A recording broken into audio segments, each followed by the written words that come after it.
Yeah, recently I've been thinking a lot about self-discipline and how important it is to be disciplined in our lives. So, for example, if you have a set of goals that you set out for the day to do, and one of those things that you need to do is go for a run or work out or, you know, something that requires you to feel discomfort, and all the other things might be leisure activities, and chores. And I think when certain things are uncomfortable, we have to be self-disciplined to push through that discomfort. And self-discipline comes down to many different things, and it can be applied to lots of different things.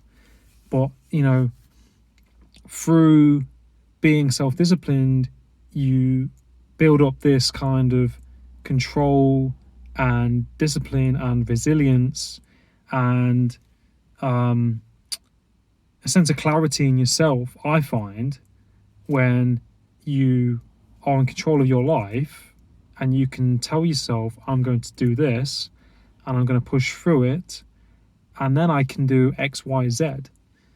And self-discipline is so important, I find. And I think to some degree we have to be self-disciplined with education, studies, work, and it builds you as a person and your character depending on how self-disciplined you are. If you're not self-disciplined, you might be going to bed later than usual.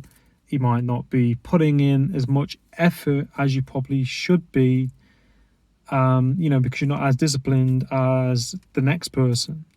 And this is obvious in like sportsmen, athletes, actors, models.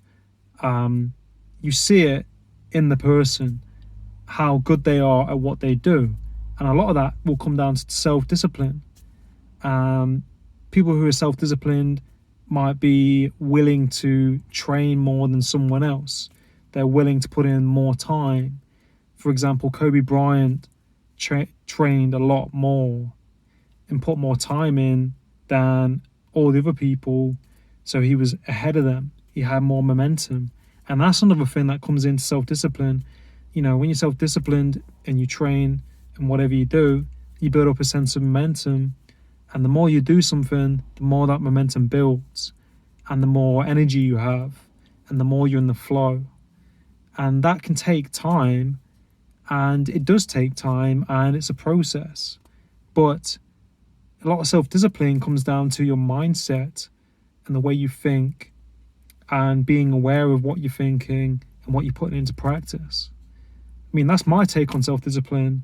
What's your take on self-discipline? Let me know. But I hope you take something from this, and have a nice day. Take care.